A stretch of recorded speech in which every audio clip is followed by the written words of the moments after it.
Kalau sudah mengambil keputusan di level pusat, maka yang namanya gubernur harus tahu. Bagi seorang pemimpin harus berani diri di depan untuk mengambil tanggung jawab dan risiko apapun untuk menyelamatkan. Waktu habis. Mari kita bersama-sama menjadikan Jakarta rumah yang merangkul untuk semua. Dari rusun sederhana hingga apartemen mega. 3 pasangan calon gubernur dan wakil gubernur Jakarta mengikuti debat perdana yang digelar KPU Jakarta dengan tema penguatan sumber daya manusia dan transformasi Jakarta menjadi kota global. Pasangan nomor urut 1, Ridwan Kamil Suswono berjanji akan memperbanyak co-working space atau area terbuka untuk bekerja serta memberikan kopi gratis bagi Gen Z di Jakarta.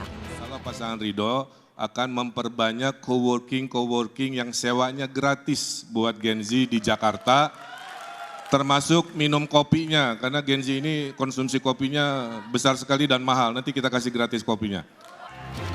Sementara pasangan nomor urut 2, Dharma Pongrekun Kunwardana, ingin memasukkan budaya antre dalam kurikulum anak-anak untuk menciptakan transportasi publik yang nyaman.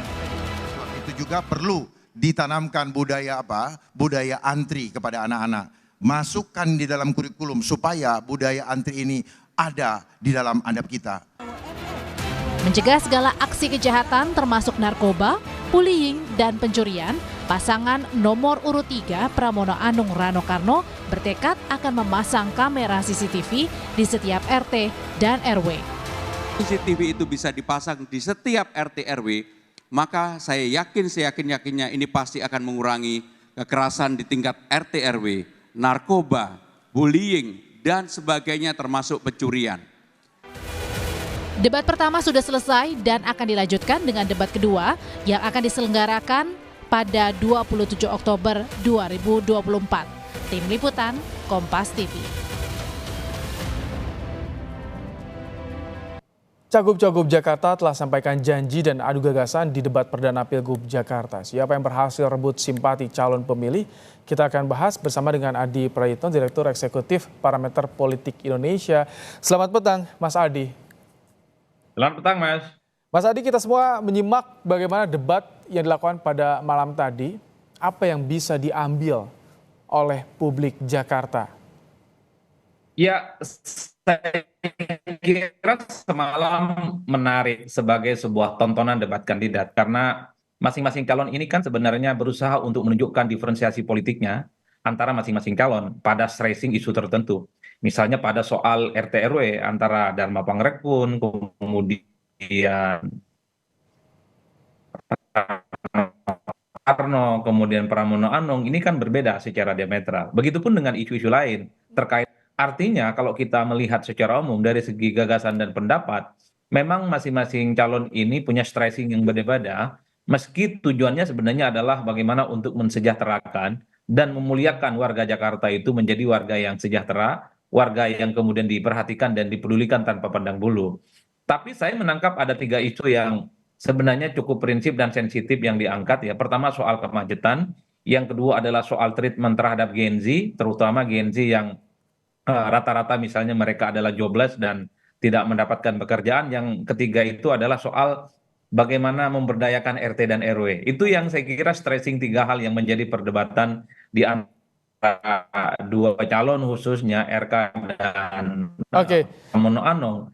Sementara Dharma Pongrekun dalam banyak hal ide dan gagasannya itu nyaris tidak pernah disambut ya, kecuali misalnya terkait dengan COVID, terkait dengan adanya teori konspirasi. Selebihnya nah bicara soal tahan Mas Adi, tahan.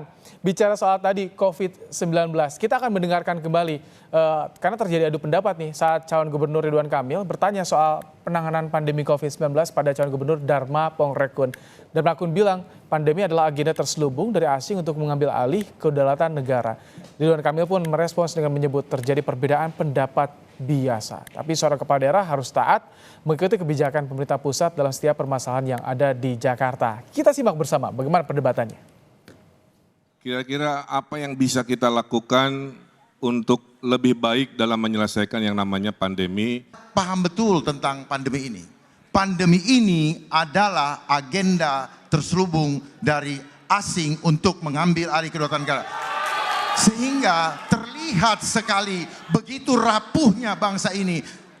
sampai harus mengikuti, istilahnya saja ikut.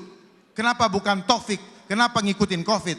Seorang pemimpin masyarakat, terutama otonomi daerah DKI, harus memperjuangkan segala sesuatu untuk melindungi warganya. Jangan sampai gara-gara pandemi ekonomi hancur. Di perbedaan pendapat itu biasa ya.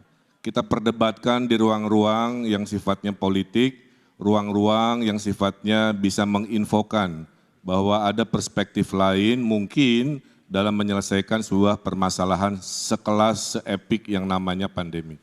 Tapi ujung-ujungnya pemimpin kalau sudah mengambil keputusan di level pusat, maka yang namanya gubernur harus taat.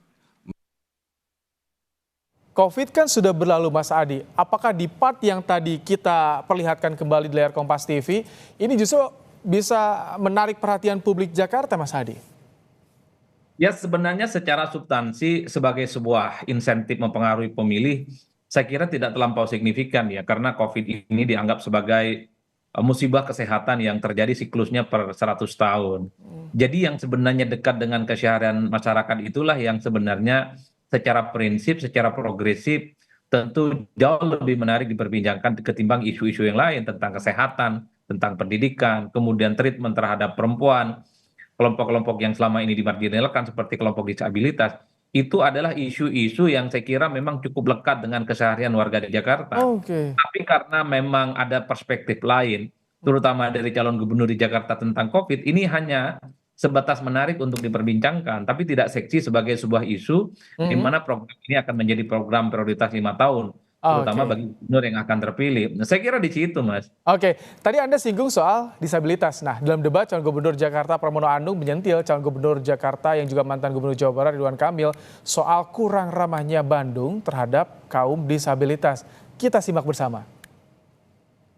Kang Emil dalam konteks untuk SDM transformasi menjadi kota global kepada kelompok disabilitas. Pengalaman saya reformasi semua perempatan-perempatan jalan, trotoar-trotoar dihadirkan dengan jalur disabilitas misalkan ya. Saya pernah tegur satu wali kota karena jalur tunanetranya di warna merah, mohon maaf. Saya bilang ini bukan masalah warna, ini kuning itu adalah low vision yang paling bisa dilihat ya. Kenapa saya menanyakan ini? Karena persoalan disabilitas di Jakarta maupun di Bandung kurang lebih sama. Tidak ada keberpihakan secara sungguh-sungguh dari pemerintah untuk menangani mereka. Bukan saya menyampaikan sesuatu yang mengarang. Teman saya Farhan Helmi sebagai ketua Dilad Disabilitas dan Lansia yang ada di Bandung selama ini untuk menyewa ruangan dan kantornya saja kesulitan. Bahkan untuk aktivitas sehari-hari juga mengalami kesulitan. Ibu saya mengatakan kalau dianggap salah saya mau minta maaf Mbak Farhan. Kalau dirasa masih belum cukup, saya tidak akan excuse. Disinggung soal disabilitas di Bandung dan tadi kita simak bagaimana respons dari Ridwan Kamil. Apa yang menarik dari part yang tadi kami tampilkan Mas Adi menurut Anda? Ya tentu ini adalah sebagai upaya untuk mendowngrade apa yang dilakukan oleh Ridwan Kamil ya selama misalnya jadi wali kota di Bandung. Karena kan semalam isunya adalah soal bagaimana perbaikan ekonomi, pertumbuhan ekonomi termasuk akses terhadap pekerjaan itu kan ramah terhadap semua. Nah selama ini kelompok-kelompok disabilitas itu kan dianggap marginal, dianggap tidak menjadi prioritas. Ketika Ridwan Kamil menyampaikan bahwa disabilitas adalah sebagai kelompok dan pihak yang akan diprioritaskan kalau jadi gubernur terpilih, itu yang kemudian dikomplain dan diprotes oleh Pram.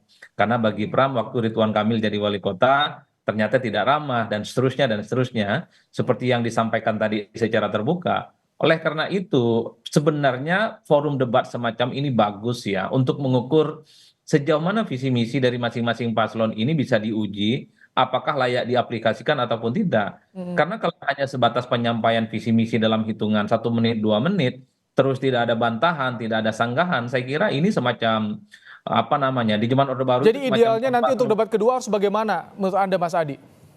Ya memang harus debat secara terbuka. Ketika misalnya Ridwan Kamil sebagai gubernur Jawa Barat dinilai ada kekurangan, itu memang ingin Oke. Debat terbuka, adu argumen, adu gagasan, men-challenge bagaimana yang ditawarkannya ya. Itu kan cerita success story di Jawa Barat. Oke, baik kami tangkap. Terima kasih. Ya, saya kira begitu. Mas Adi, ini agak sedikit gangguan sinyal kita, sambungan audiovisual Anda, tapi kami tangkap bagaimana tadi masukan dari Anda soal adanya argumen debat terbuka, men-challenge dari gagasan yang ditawarkan.